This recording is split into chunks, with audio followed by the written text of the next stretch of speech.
Action. Assalamualaikum warahmatullahi wabarakatuh. Waalaikumsalam warahmatullahi wabarakatuh. Bismillah, alhamdulillah, wassalatu ala rasulillah, la haula wala quwwata illa billah. Bapak Ibu, siang hari ini kami selalu CDP Angkatan 7 akan melaksanakan pengibasan kepada Bapak Ibu sekalian. Nanti kami akan bergantian menyampaikan materi. Nanti disampaikan oleh Pak Waris 3 materi pertama, dan 3 materi berikutnya saya sampaikan, yaitu tentang budaya positif. Pertama yang perlu diketahui, kami di sini bukan bermaksud untuk menggurui atau ingin apa begitu. Kami cuma menyampaikan materi yang kami terima di program guru penggerak. Nah, langsung singkat mawon, nanti karena durasinya agak lama, materi juga agak banyak, yaitu tentang budaya positif. Apa saja di dalamnya nanti akan disampaikan berurutan bergantian saya dan Pak Waris. Untuk kesempatan yang pertama kami persilahkan dari Pak Waris untuk menyampaikan paparannya tentang budaya positif ini. Monggo Pak.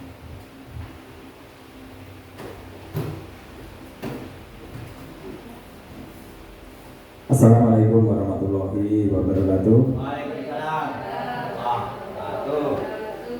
Di sini saya sebagai guru penggerak CGP Angkatan 7 Kabupaten Tulungagung ingin menyampaikan pengimbasan dari program yang telah dilaksanakan selama ini.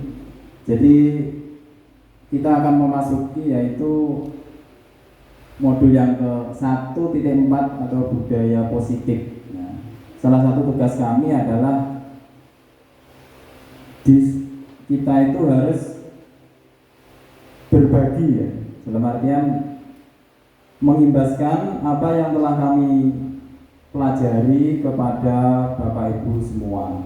Nah, langsung saja, apa saja kaitannya budaya positif yang akan kita sampaikan. Yang pertama, di dalam pembelajaran itu, di dalam guru penggerak itu ada salamnya, salam dan bahagia. Kenapa harus salam dan harus bahagia? Karena pembelajaran kita itu harus bahagia.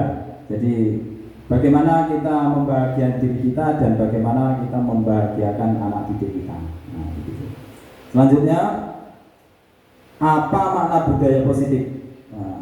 Apa contoh peran positif yang telah kita terapkan? Jadi budaya positif di sini adalah bagaimana kita itu membangun karakter yang kaitannya dengan peserta didik. Yang selama ini yang sudah ada itu perlu kita kembangkan. Jadi budaya-budaya positif yang telah kita selama ini sudah ada, yaitu nilai-nilai dan kebiasaan-kebiasaan di sekolah yang berpihak pada peserta didik agar mereka itu dapat berkembang menjadi pribadi yang kritis, penuh hormat dan bertanggung jawab. Nah ini, jadi nanti itu kita itu akan membentuk siswa atau peserta didik itu dengan pribadi yang kritis.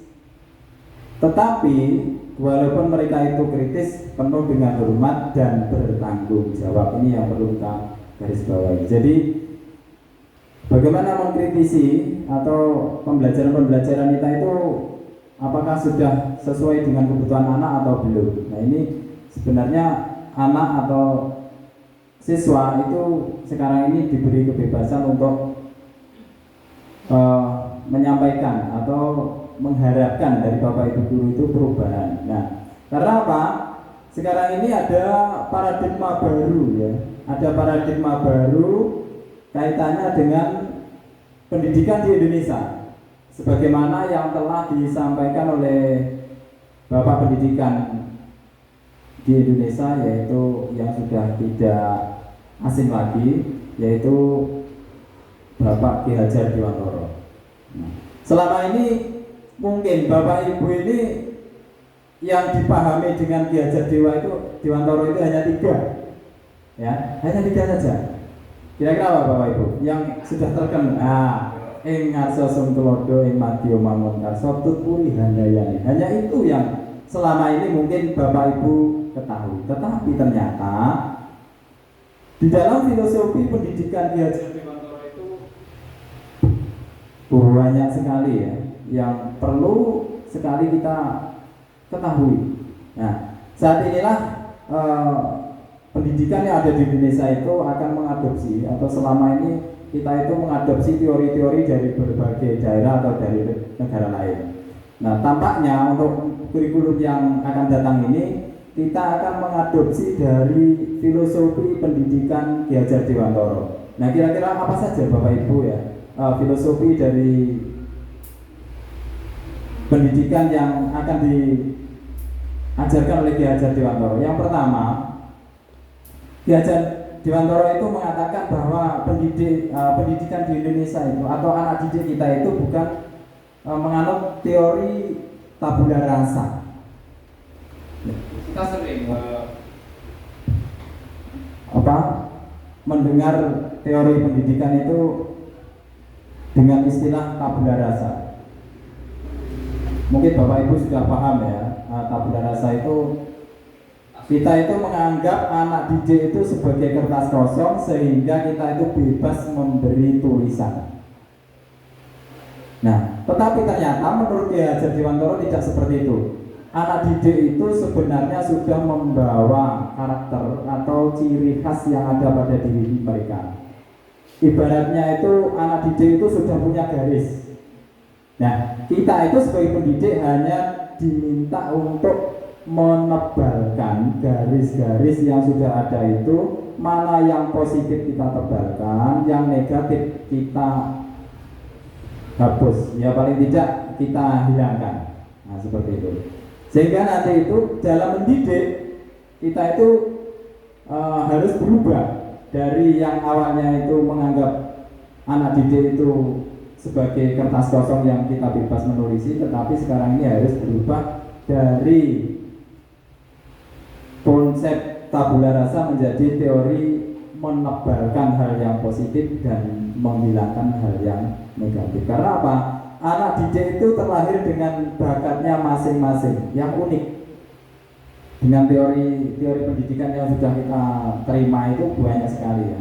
Jadi anak itu punya karakter itu macam-macam. Yang pertama mungkin dia bisa belajar sambil mendengarkan musik. Dia bisa belajar sambil bermain, dia belajar dengan tenang. Kalau ada gangguan tidak bisa. Nah, sekarang ini tampaknya pendidikan di Indonesia itu akan merubah konsep pendidikan itu menjadi seperti itu. Bagaimana kita mengajar anak didik dengan konsep yang suka bermain ya kita ajari sambil bermain, yang suka istilahnya menggambar kita ajari menggambar, yang sukanya konsentrasi penuh ya kita ajari dengan cara konsentrasi dalam waktu yang sama. Nah, ini paradigma yang akan kita bangun adalah seperti itu.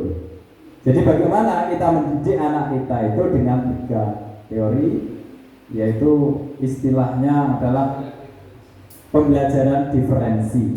Jadi harus bisa kita nanti ke depan diminta bisa mengajar satu materi dengan 3 cara. Nah, ini yang akan nanti Bapak Ibu terima dalam tanda petiknya itu perubahan kurikulum. Nah, seperti itu.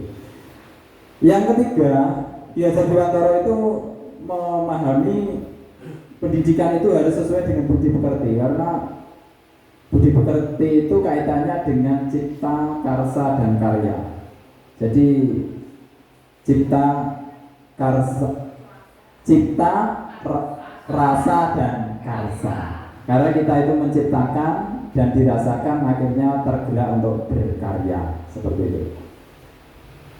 Nah, sedangkan tugas kita tugas kita sebagai pendidik sesuai dengan filosofinya Ki Hajar Dewantara itu adalah menuntun bakat tersebut agar anak tumbuh dengan selamat dan bahagia.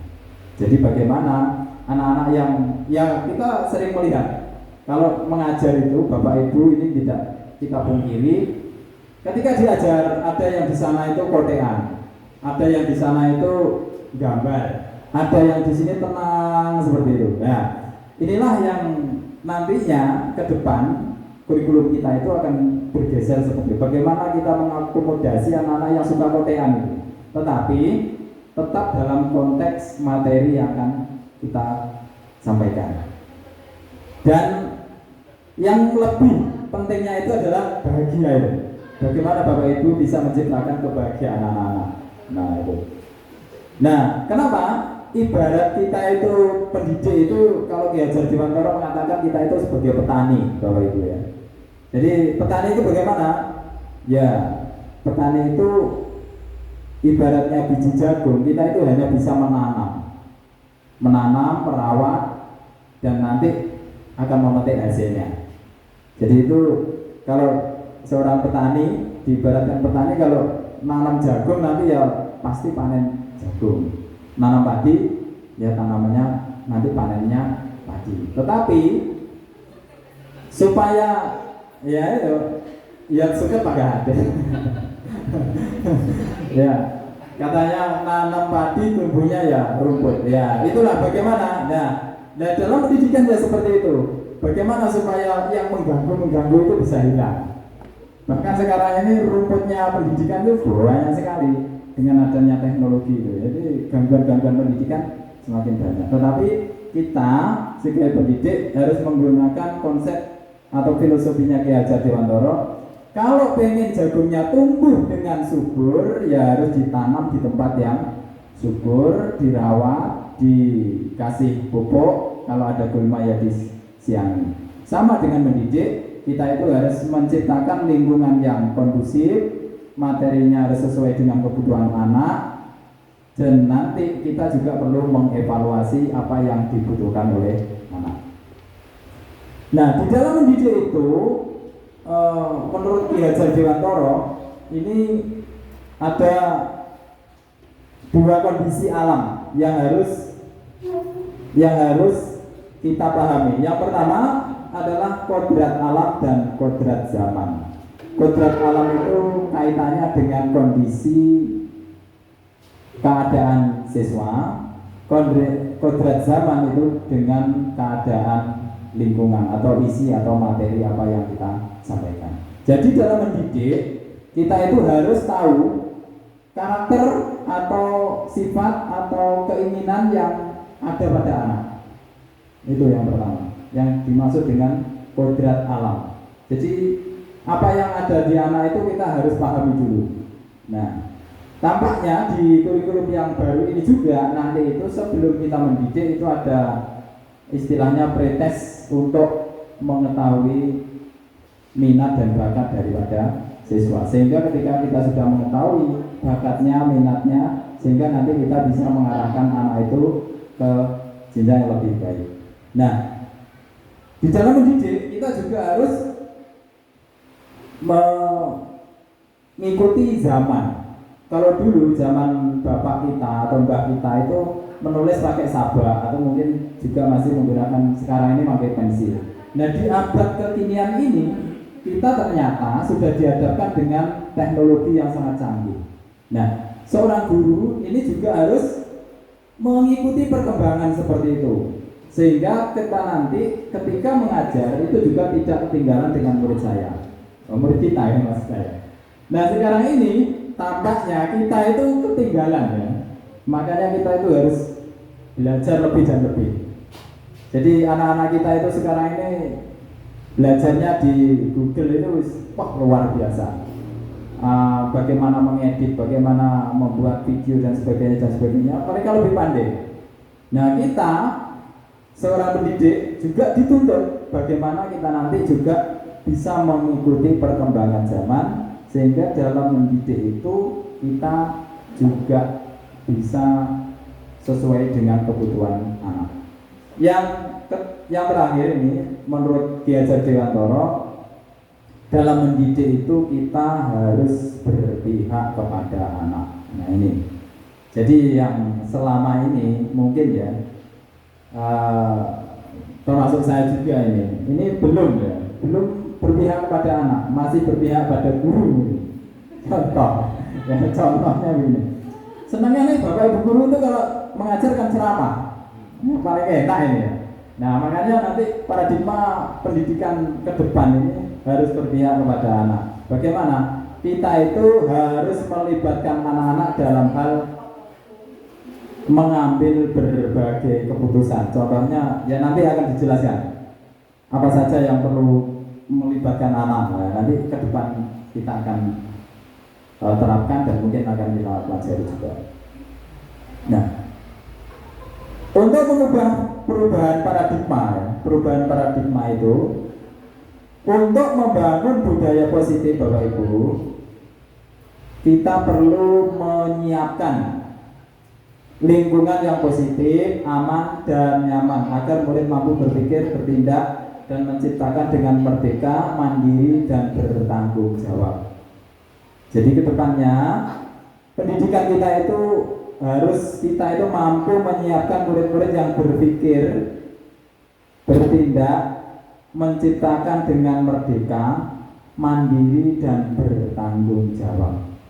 Jadi walaupun merdeka juga harus bertanggung jawab. Lazimnya disiplin dikaitkan dengan kontrol. Dalam hal ini kontrol guru dalam menghadapi murid. Nah, jadi sebenarnya bagaimana ilusinya guru mengontrol murid? Ya,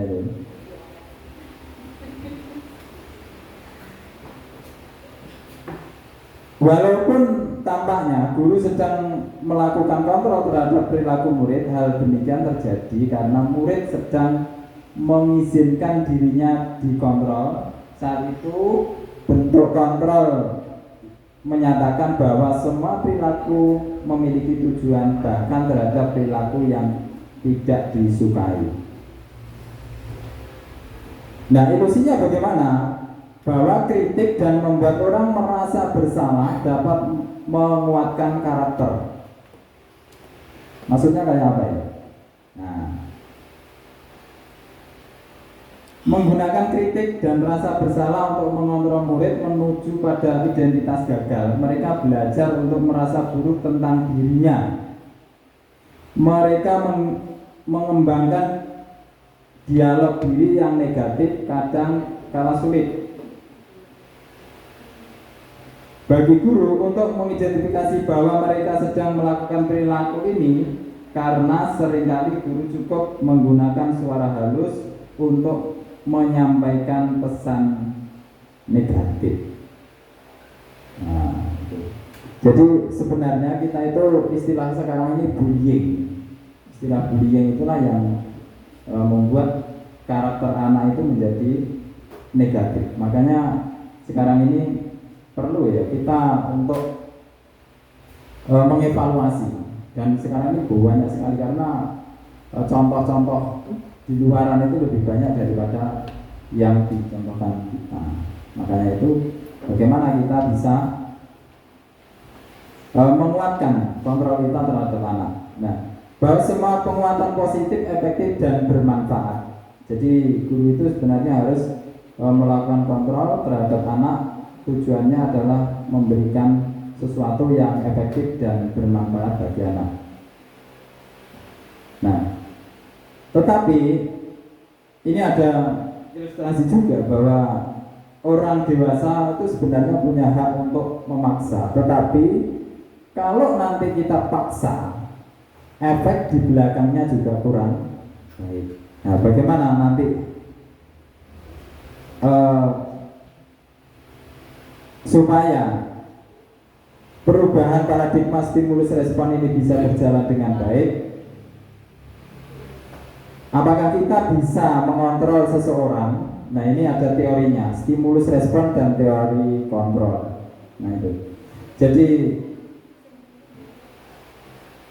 Kita itu kalau stimulusnya begini, menganggap orang itu sama dengan kita. Nah, teori kontrolnya adalah memahami pandangan orang lain tentang dunia. Perilaku buruk dilihat sebagai suatu kesalahan. Sebenarnya semua perilaku memiliki tujuan. Kalau teori kontrolnya seperti itu.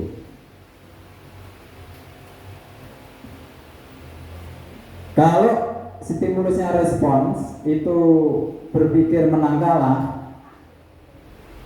kalau teori kontrolnya menang-menangan. Jadi sebenarnya teori kontrol ini lebih cenderung kepada berpihak kepada pembuat kebijakan. Tetapi kalau stimulus respon itu adalah berusaha bagaimana kita memahami sesuatu itu dengan posisinya. Nah itu. Nah selanjutnya Pak. Nah apa makna disiplin di sini? Ya langsung Pak. Kata disiplin sering dikaitkan dengan tata tertib, teratur dan kepatuhan pada peraturan. Kata disiplin juga sering dihubungkan dengan hukuman. Padahal itu sungguh berbeda karena belajar dengan disiplin tidak harus dengan memberi hukuman. Justru itu adalah salah satu alternatif terakhir dan kalau perlu tidak digunakan sama sekali. Jadi untuk menciptakan disiplin itu yang selama ini kita pahami adalah dengan cara menghukum. Tetapi di paradigma baru perubahan pendidikan ini kita dengan istilahnya adalah kesepakatan. Jadi bukan lagi hukuman tetapi kesepakatan. Lanjut. Nah, menurut Ki Hajar Dewantara menyatakan bahwa untuk mencapai kemerdekaan atau dalam konteks pendidikan kita saat ini dan untuk menciptakan murid yang merdeka, syarat utamanya adalah harus ada disiplin. Kalau tidak disiplin yang bermotivasi dari diri mereka, maka kita tidak memiliki motivasi internal. Akhirnya mereka itu tidak bisa mendisiplinkan diri. Sehingga untuk menciptakan kemerdekaan itu harus disiplin. Makna merdeka itu adalah bagaimana kita bisa memerdekakan diri kita. Jadi kita harus mampu memerintah diri kita. Itulah yang namanya merdeka. Kalau kita belum mampu memerdekakan diri kita, berarti kita belum bisa memerintah diri kita. Berarti itu belum merdeka. Maknanya seperti itu. Mungkin lanjut Pak. Nah, ini menurut teori motivasi perilaku manusia. Itu ada 3. Yang pertama motivasi eksternal, dan motivasi internal, tujuan dan disiplin positif. Lanjut. Nah, untuk menciptakan budaya positif ini ada beberapa tingkatan. Yang pertama ada peraturan kelas, keyakinan kelas, lingkungan positif dan budaya positif. Jadi untuk menciptakan budaya positif ini, yang pertama harus ada peraturan di dalam kelas. Nah, peraturan di dalam kelas biasanya Bapak Ibu sudah buat, tetapi saat ini perubahan itu paradigmanya adalah akan kita rubah menjadi keyakinan kelas. Kalau keyakinan kelas itu adalah kesepakatan antara diri kita dengan murid yang nanti ya kita terapkan. Bagaimana kita itu bisa membuat kesepakatan kelas sehingga anak-anak itu tidak seakan-akan tidak mendapatkan hukuman, tetapi mendapatkan konsekuensi dari kesepakatan yang telah mereka buat, sehingga akan menciptakan lingkungan yang positif. Kalau itu sudah terjadi, maka akan terbiasa menjadi budaya positif. Nah, untuk bagaimana membuat kesepakatan kelas ya nanti kedepannya perlu kita praktekkan juga. Lanjut. Nah, keyakinan kelas, hukuman dan penghargaan. Mengapa kita harus ada keyakinan kelas? Karena dengan adanya keyakinan kelas itu anak-anak nanti akan menjadi kebiasaan mereka bahwa apa yang dilakukan sudah sesuai dengan kesepakatannya. Kalau hukuman itu kaitannya dengan satu arah, sehingga dengan dihukum itu mungkin ya anak-anak merasa terdolimi. Nah, seperti itu. Makanya kalau untuk menghindari hal itu maka harus ada keyakinan kelas. Nah, sedangkan penghargaan ini ada beberapa pendapat ya. Penghargaan itu ada dua pendapat.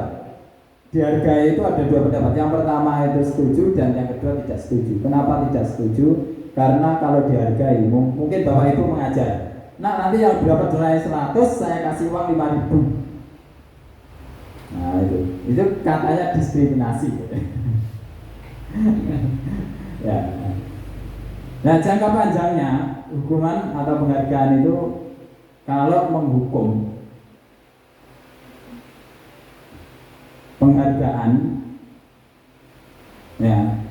Jadi antara menghukum dan menghargai itu sebenarnya hampir sama. Kedepannya tidak bagus semua. Jadi bagaimana? Ya harus sesuai kodratnya itu. Nah, jadi nanti kita lebih lanjutnya nanti mungkin di materi berikutnya akan disampaikan. Mungkin ya lanjutnya Pak. Terus lanjut. Nah, keyakinan kelas. Nah, inilah nanti yang akan dikembangkan ke depannya adalah bagaimana kita membuat keyakinan kelas. Nilai-nilai yang ada di dalam pendidikan universal lepas dari latar belakang suku, negara, bangsa maupun agama. Kenapa harus ada keyakinan kelas? Karena itu akan memotivasi dari diri anak itu sendiri, sehingga dengan nantinya itu mereka akan mengingat, oh ternyata ini sudah sepakat dari kelas, sehingga nanti kedepannya akan menciptakan budaya positif. Lanjut. Terus lanjut lagi. Nah ini, kalau peraturan dan keyakinan kelas bedanya mungkin untuk menyikap waktunya ya bisa dibaca Bapak itu lanjut. Nah contohnya seperti ini, bagaimana kita pertama berpihak pada anak, bagaimana kita mengajari anak. Nah itu kita ajak anak-anak itu untuk membuat keyakinan. Jadi apa yang kira-kira disepakati, lanjutnya ya, terus lanjut. Nah terus nanti lanjut terus. Nah tindakan dulu. Nah ini antara Bapak Ibu mungkin nanti bisa dibaca itu ya nanti.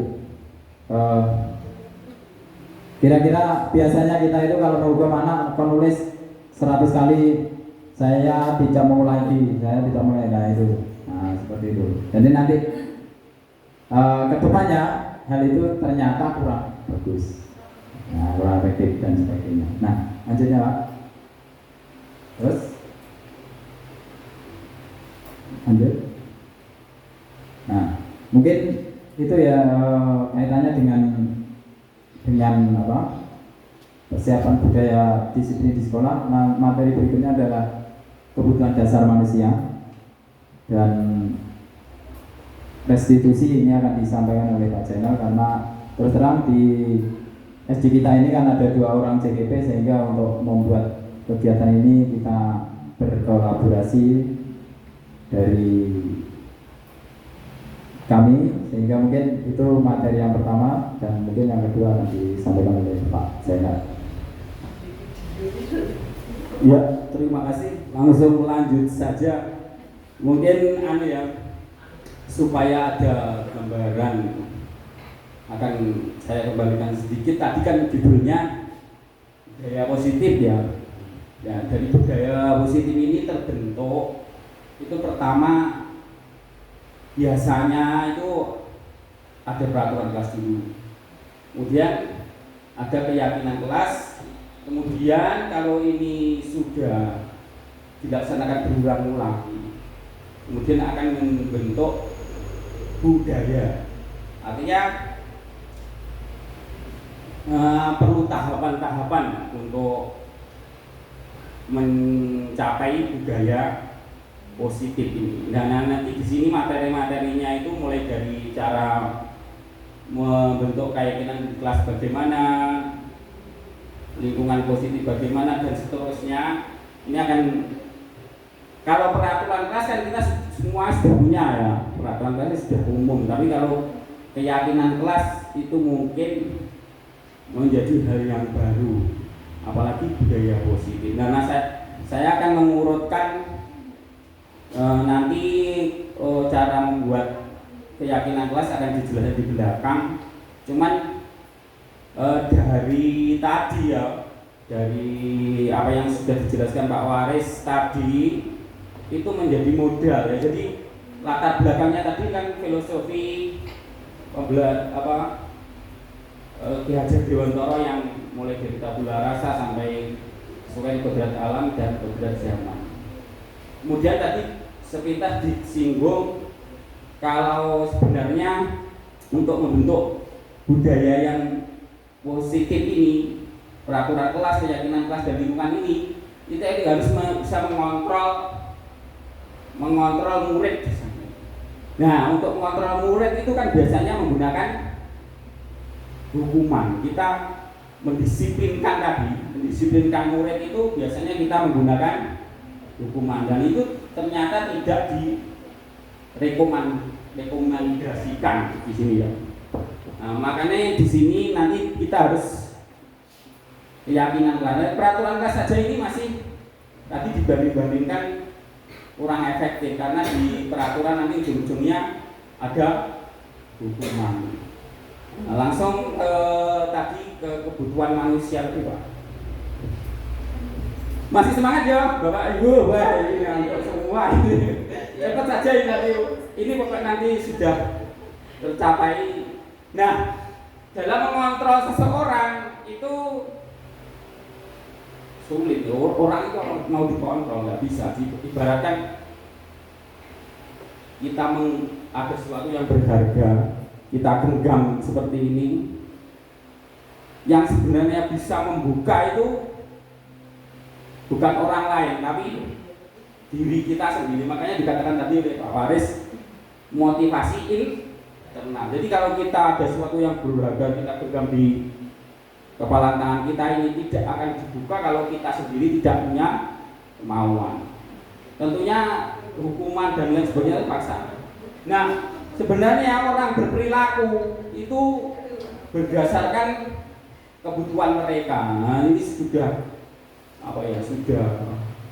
kondang ini ya. Maksudnya semua sudah mengetahui kebutuhan manusia itu ada 5. Pertama, mempertahankan hidup. Nah, survival ya, mempertahankan hidup ini kebutuhan yang hukumnya fisik, artinya kebutuhan jasmaninya untuk memberi. Yang semuanya yang lain ini kebutuhan rohani. Nah, itu uniknya ya. Jadi kebutuhan manusia itu ada 5, yang satu itu sifatnya fisik, yang lain ini kebutuhan akan rohani dari dalamnya. Makanya tadi kalau ingin menumbuhkan motivasi sebaiknya dari dalam, karena kebutuhan manusia itu rata-rata banyak yang justru dari dalam. Dari luar ini ya cuma satu itu, mempertahankan hidup, makan, tempat tinggal dan lain sebagainya. Sedang makan papan gitu mungkin. Cinta kasih bisa diterima oleh lingkungan, penguasaan, kebebasan, kesenangan. Nanti akan dicontohkan ada kasus itu mesti yang mendasari itu dari tindakan ini. Mereka berperilaku seperti itu karena salah satu alasannya adalah 5 hal ini.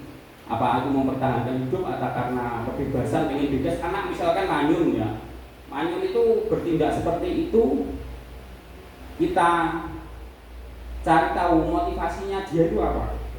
Apakah karena kesenangan, atau karena kebebasan, atau yang lain dari kebutuhan dia.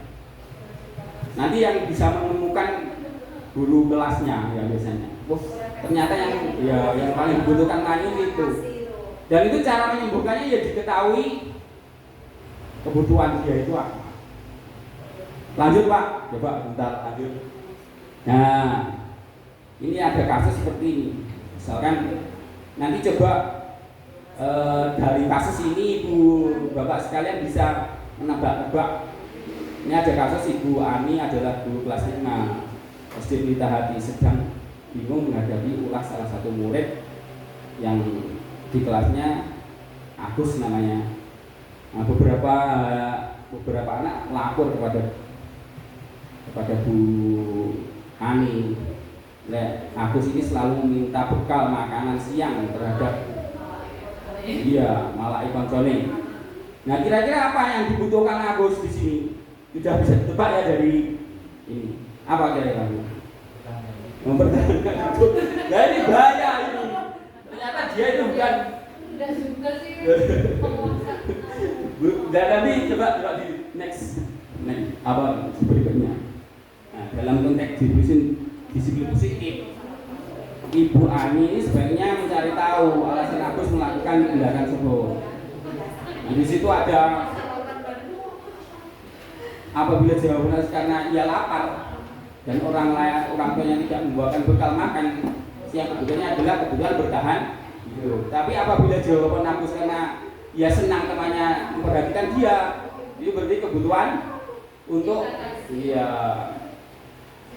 Nah, ada alasannya, makanya nanti perlu ditanya alasannya kenapa kamu itu seperti itu, kenapa. Jangan langsung dihukum, tapi nanti ada praktek restitusi namanya Pak ya.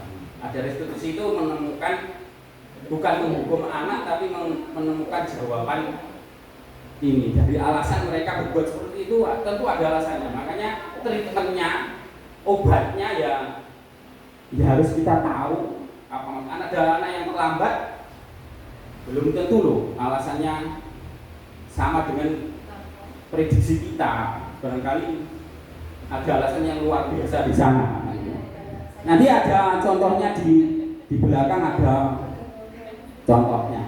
Ya.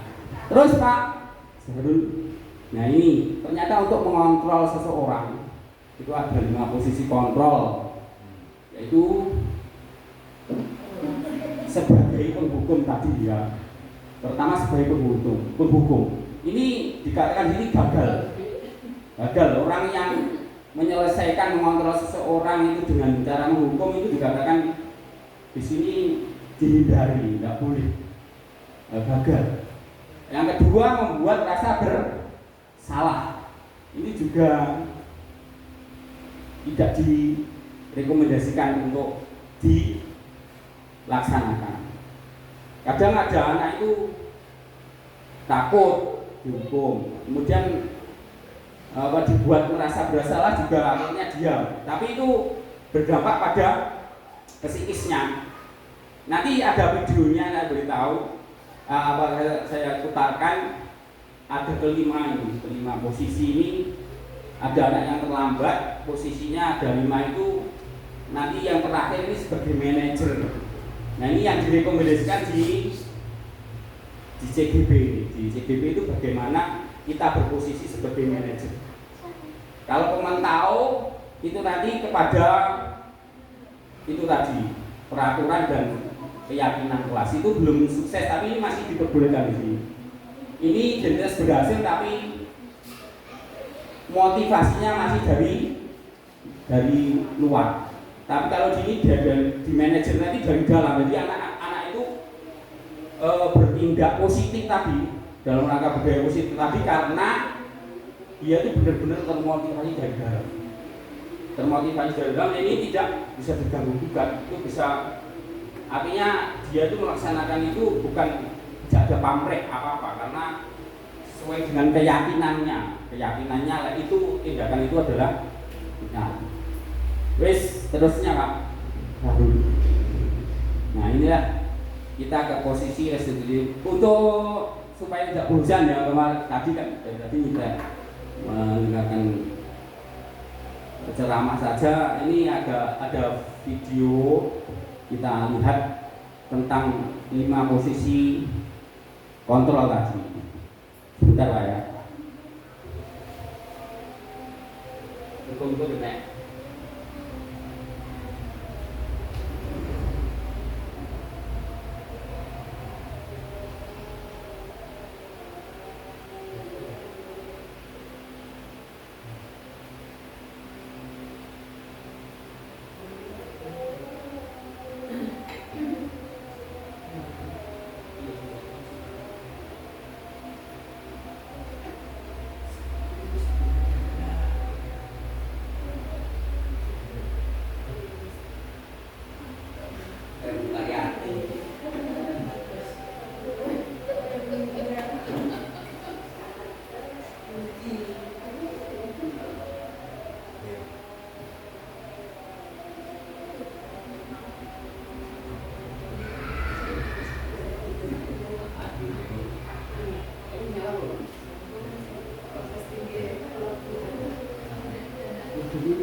Nah ini nanti ceritanya dari ada anak yang terlambat, kemudian disikapi dengan 5 posisi kontrol. Sampai dulu kami dengarkan Anda.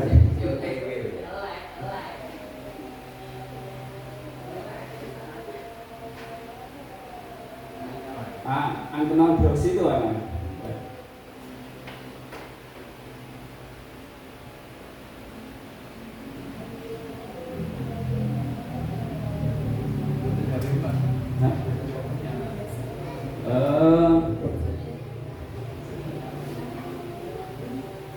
Jumlah lagi Pak.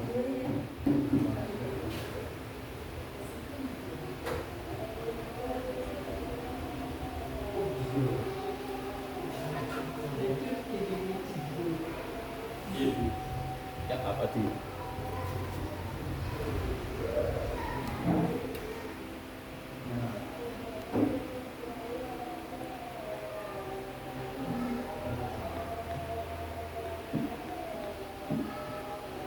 Sip.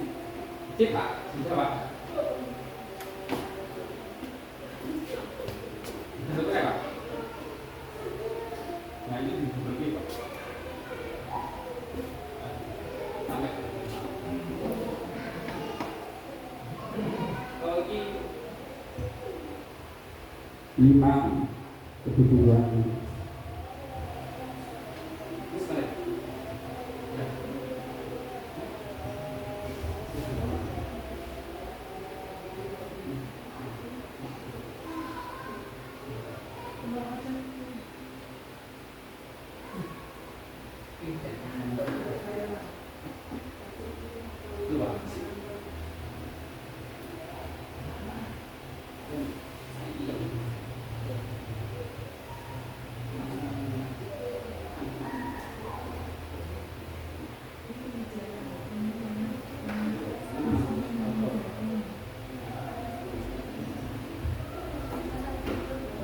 Nah,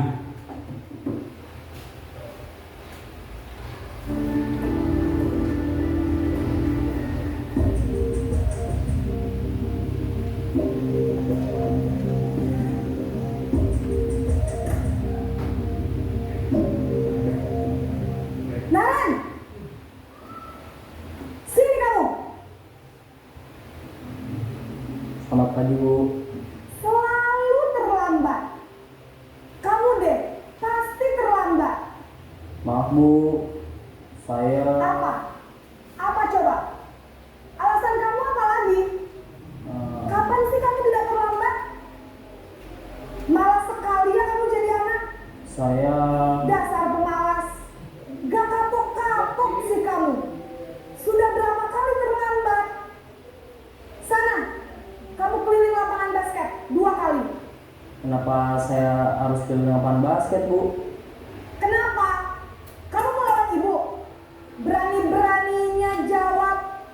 Sudah terlambat, masih berani jawab pula. Sekarang, keliling lapangan basket 5 kali sekalian. Biar kapok. Cepat. Pergi sana ke lapangan basket.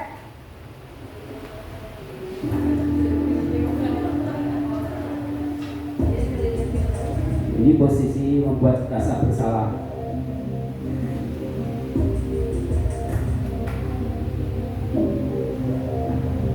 Naran,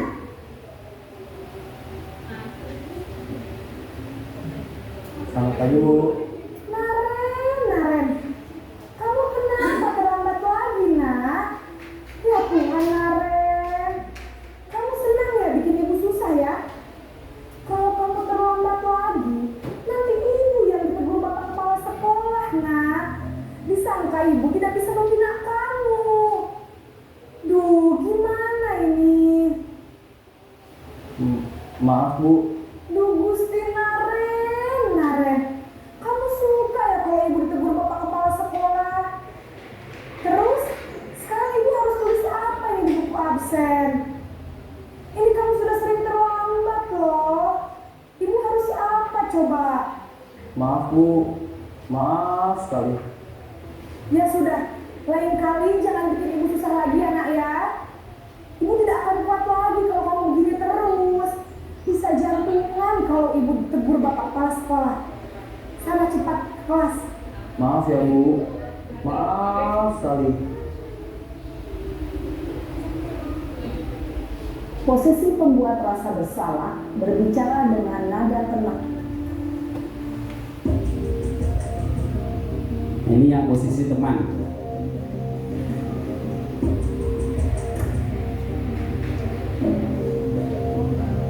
Naren,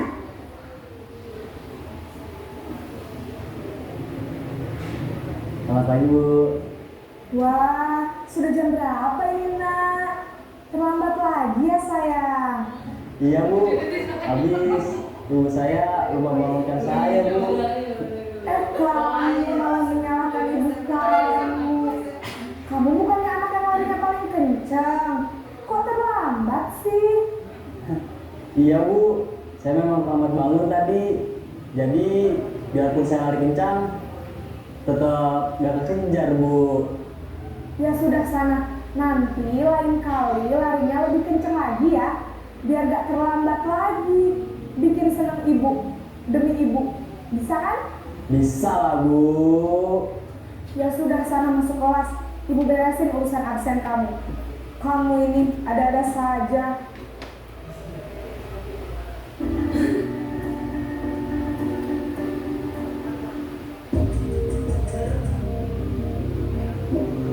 Sebagai pemantau.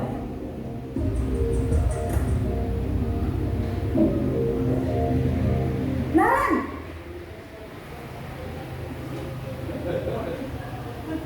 Selamat pagi Bu. Naren, apa peraturan sekolah kita tentang jam berapa kita harus masuk sekolah, nak? Kita harus di sekolah jam 7 Bu. Iya betul, sekarang sudah jam 7.20. Naren sudah tahu konsekuensinya jika terlambat hadir. Paham Bu, saya harus tinggal kelas pas jam istirahat selama 20 menit. Iya benar, konsekuensinya demikian. Jadi nanti jam 9.30 pas istirahat, kamu harus tinggal di kelas, kerjakan tugas tambahan untuk ketertinggalan kamu, ya? Baik Bu. Mengacu pada peraturan kelas. Nah, itu. Ya, ini posisi manajer yang direkomendasikan ini yang terakhir ini. Yang pertama tadi Hukum. Ini yang paling bagus. Naren!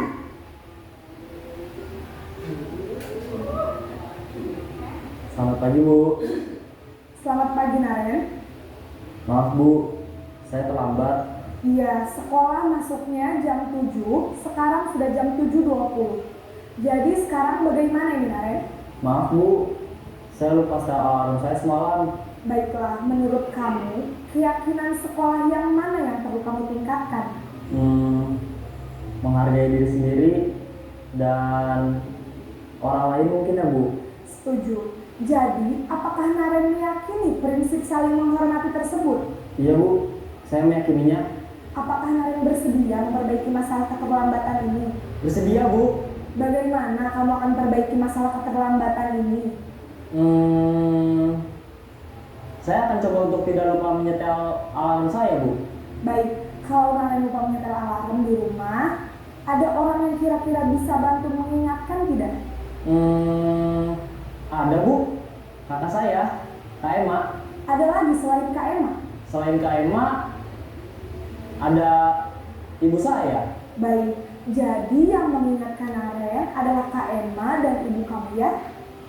Kira-kira akan mulai set alarm kapan nih Naren? Setelah pulang sekolah, akan segera saya lakukan. Baik, jadi Naren akan mensetel alarm untuk bangun besok pagi dan akan diingatkan oleh kakak dan ibunda Naren ya. Ada lagi yang mungkin perlu dilakukan Naren agar tidak terlambat bangun lagi? Tidak ada Bu. Baik Naren, terima kasih untuk kerjasama kamu. Sekarang kamu perlu kembali ke kelas untuk belajar. Baik Bu, terima kasih. Nah, itu tadi 5 posisi kontrol. Jadi kita disuruh untuk memilih yang posisi manajer. Tadi sampai sini Pak ya? Sampai sini Pak. Nah, inilah melalui materi yang terakhir ini ya, materi terakhir yaitu segitiga restitusi untuk mengatasi siswa yang kurang disiplin tadi, karena tadi judulnya kan disiplin positif ya, membentuk budaya positif. Nah, salah satunya yaitu menggunakan model segitiga restitusi. Apa itu segitiga restitusi? Pak Sahrul, apa bisa kan ditampilkan ini Pak? Saya sudah. Nah ini Pak, tampilkan. Ya. Nah, apa itu segitiga restitusi? Restitusi adalah proses penciptaan kondisi bagi murid untuk memperbaiki kesalahan mereka sehingga mereka bisa kembali pada kelompok mereka dengan karakter yang lebih kuat. Ya, berikutnya Pak, di panah. Nah, ciri-cirinya 9 ciri-ciri restitusi. 1. Bukan untuk menebus kesalahan, namun untuk belajar dari kesalahan. 2. Memperbaiki hubungan. 3. Tawaran bukan paksa. 4. Restitusi menuntun untuk melihat ke dalam diri. 5. Restitusi mencari kebutuhan dasar yang mendasari tindakan. 6. Restitusi diri adalah cara yang paling baik untuk memperbaiki diri. 7. Restitusi fokus pada karakter bukan tindakan. 8. Restitusi fokus pada solusi. 9. Restitusi mengembalikan murid yang berbuat salah pada kelompoknya. Ya, berikutnya. Nah, ini segini tahap-tahapan segitiga restitusi dari beberapa tahapan. Pertama, validasi tindakan yang salah. Kedua, menanyakan keyakinan. 3. Menstabilkan identitas. Tahapan-tahapan itu bisa tidak urut, bisa dibolak-balik tergantung pada situasi. Validasi tindakan contohnya dengan mengajukan beberapa pertanyaan, misalkan kamu tentunya punya alasan mengapa melakukan itu,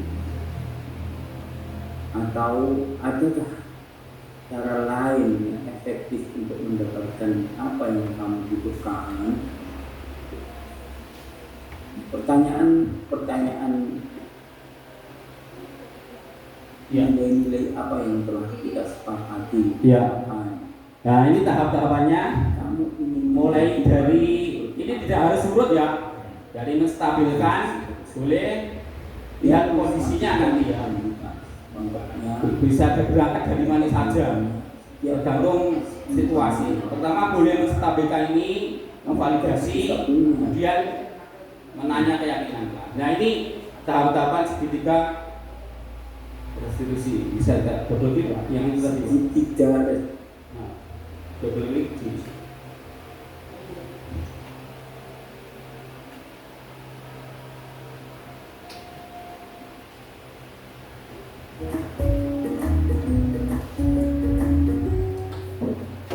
Salam dan bahagia Ibu dan Bapak Guru hebat.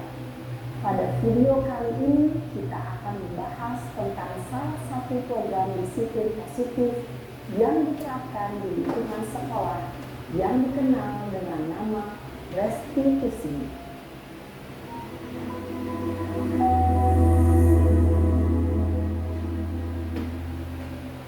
Restitusi dikembangkan oleh pakar pendidikan Diane Gosling, berlandaskan pada teori kontrol Dr. William Glasser. Segitiga restitusi adalah suatu proses dialog yang dijalankan oleh guru, atau orang tua agar dapat menghasilkan murid yang mandiri dan bertanggung jawab. Pada saat guru di posisi manajer, aspek yang dikembangkan pada murid adalah motivasi intrinsik, sehingga penanaman nilai-nilai kebajikan dapat tumbuh dan berkembang menjadi suatu kebiasaan positif yang akhirnya membentuk karakter murid. Proses dialog ini terdiri dari 3 langkah yang digambarkan pada ketiga sisi pada segitiga restitusi. Sisi pertama adalah menstabilkan identitas. Sisi yang kedua adalah validasi tindakan yang salah. Dan sisi yang ketiga adalah menanyakan keyakinan. Ibu dan Bapak guru, berikut ini akan ditunjukkan bagaimana seorang guru berada dalam posisi manajer menggunakan penerapan segitiga restitusi.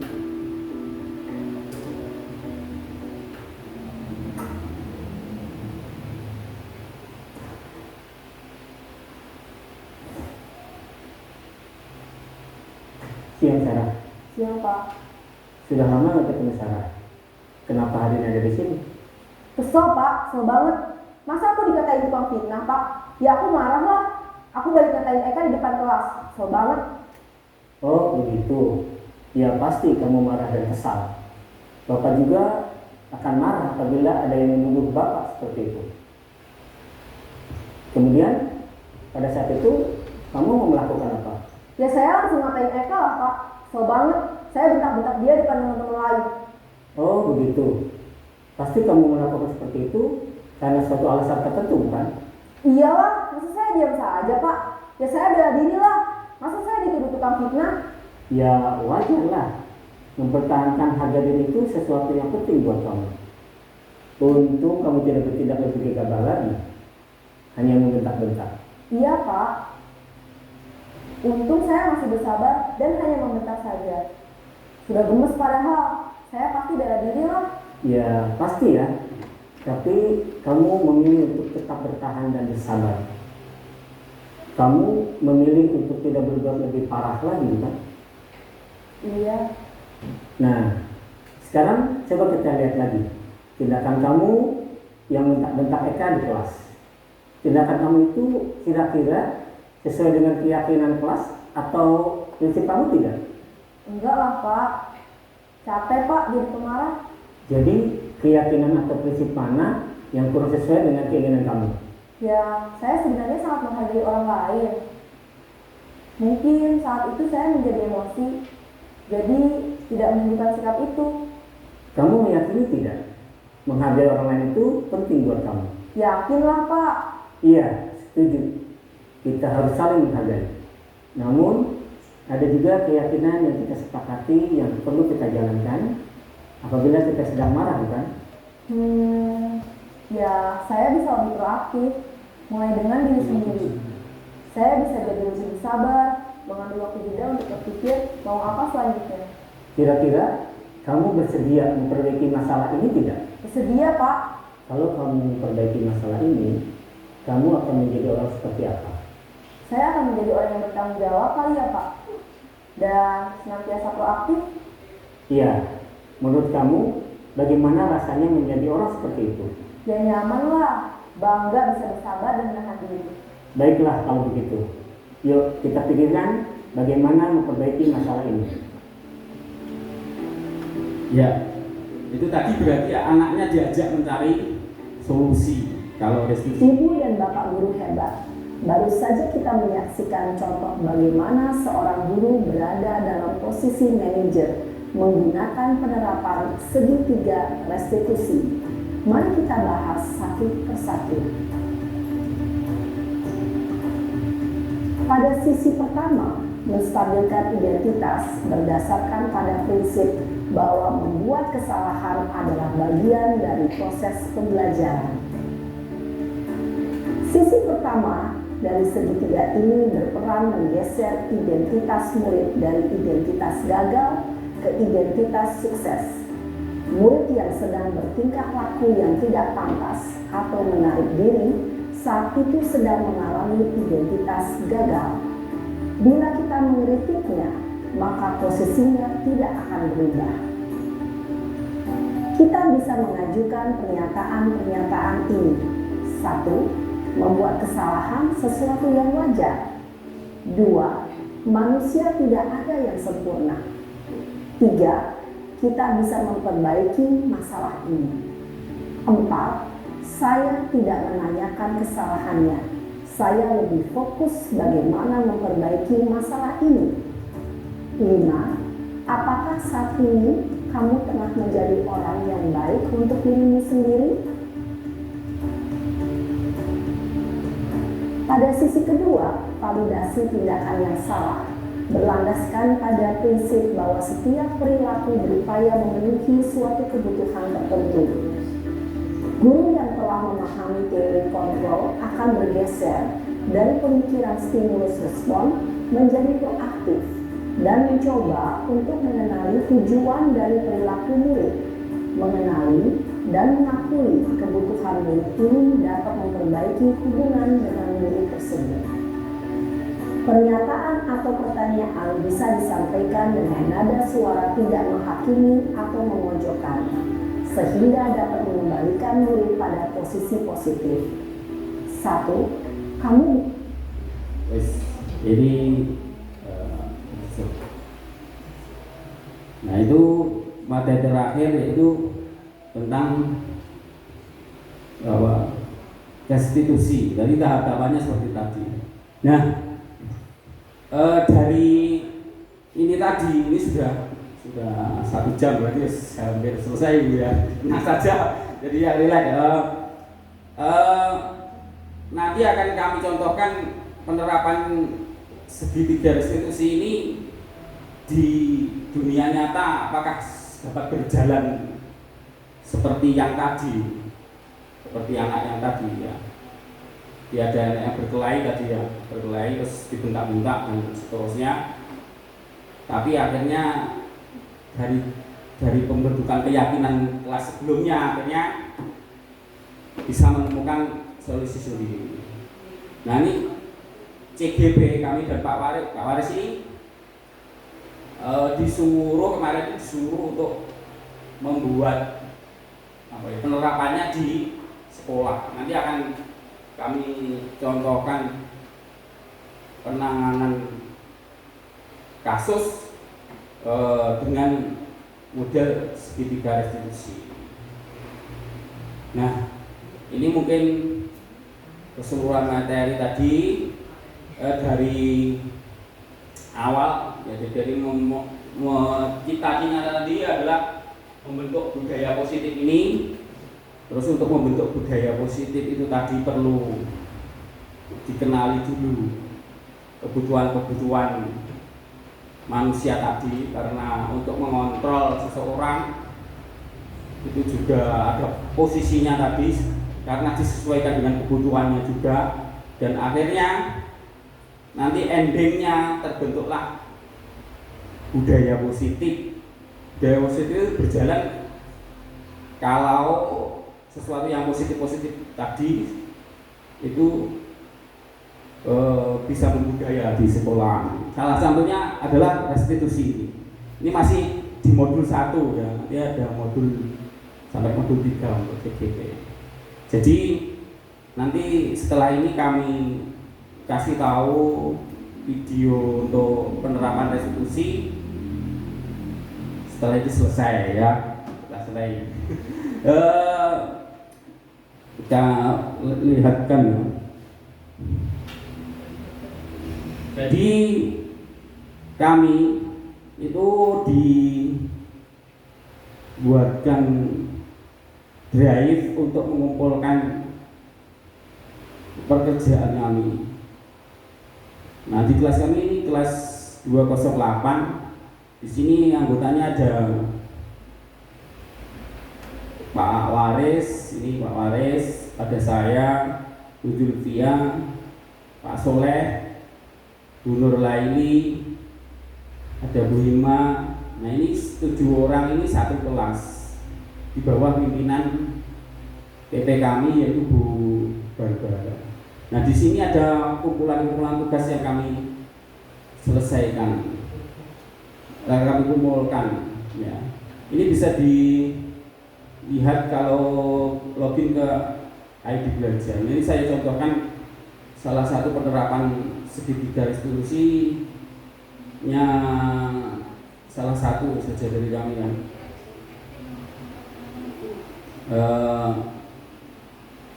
Ini punya saya saja dulu. Kami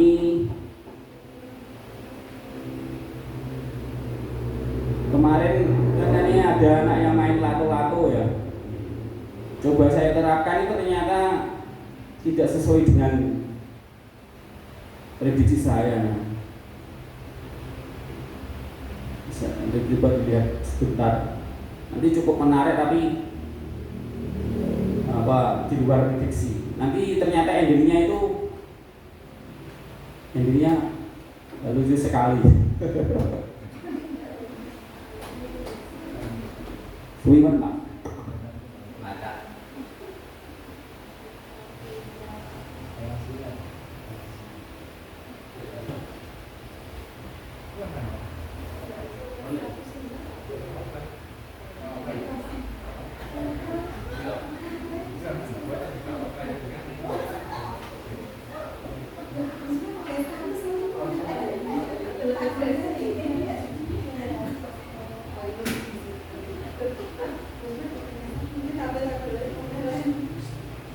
Jadi kadang teori itu tidak semudah praktek. Nanti saya terapkan ternyata tidak sesuai. Saya coba offline-nya ada ya. Kita tak simpen di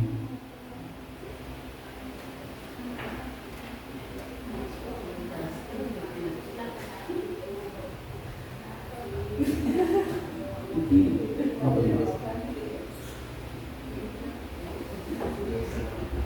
Iya Pak. Ini satu titik Pak. Kita satu titik Pak.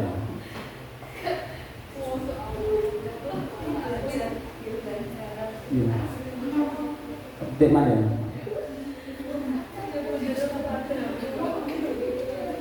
Nah ini mungkin ya.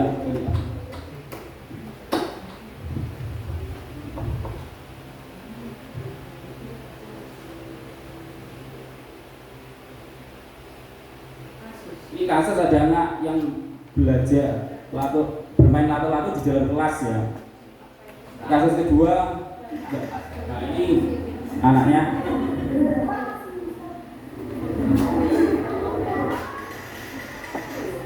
Oke.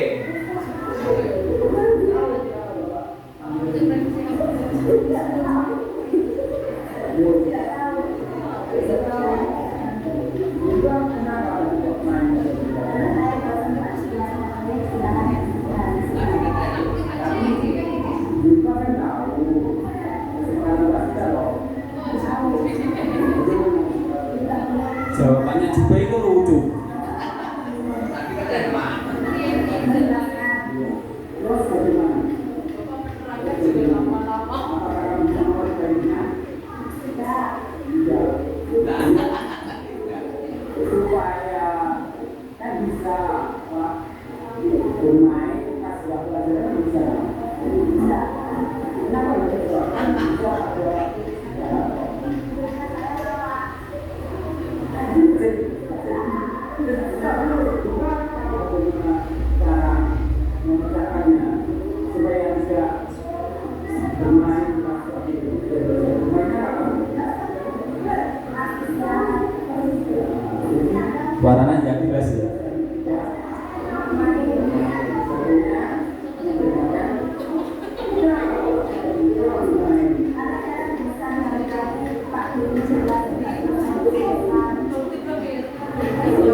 ditanya seperti itu.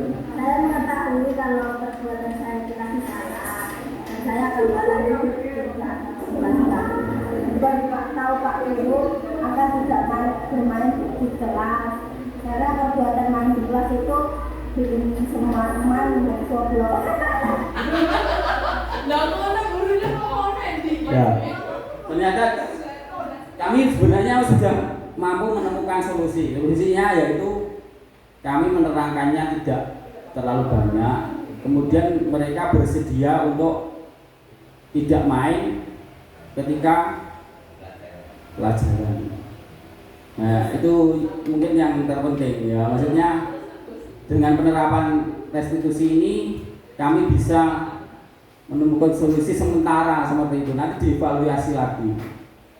Atau nah itu kalau disita, mungkin kalau langsung disita itu kan namanya menghukum ya. Nanti barangkali tidak ada keyakinan secara internal lagi. Jadi nanti kalau hukumannya tidak diterapkan mereka akan main lagi. Tapi kalau mereka sudah punya keyakinan bersama dengan pembentukan keyakinan kelas itu tadi, dari mereka akan sadar secara sendiri. Jadi tidak takut hukuman, tidak takut apa karena motivasi mereka dari dalam. Ya Bapak Ibu, seperti itu ada tambahan Pak Waris Monggo. Apa cukup ini sudah 1 jam berapa Bu? 13. Ya, tambahan monggo Pak Waris. Oke. Bapak Ibu, di sini saya hanya menambahkan ya. Kaitannya bagaimana membuat keyakinan kelas ini teorinya begini Bapak Ibu ya. Nanti Bapak Ibu sediakan post-it ya. Nah, itu.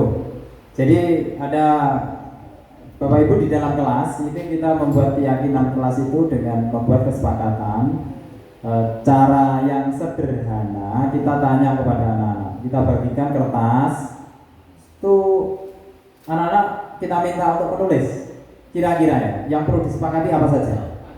Jadi coba ini contohnya ini ya, kita kemarin mencontohkan seperti ini. Jadi kita bagi. Nah ini ada, kalau saya manfaatkan media yang ada di kelas saya itu tanggalan gitu. Saya balik, terus akhirnya anak-anak kita beri kertas supaya dia nanti menulis.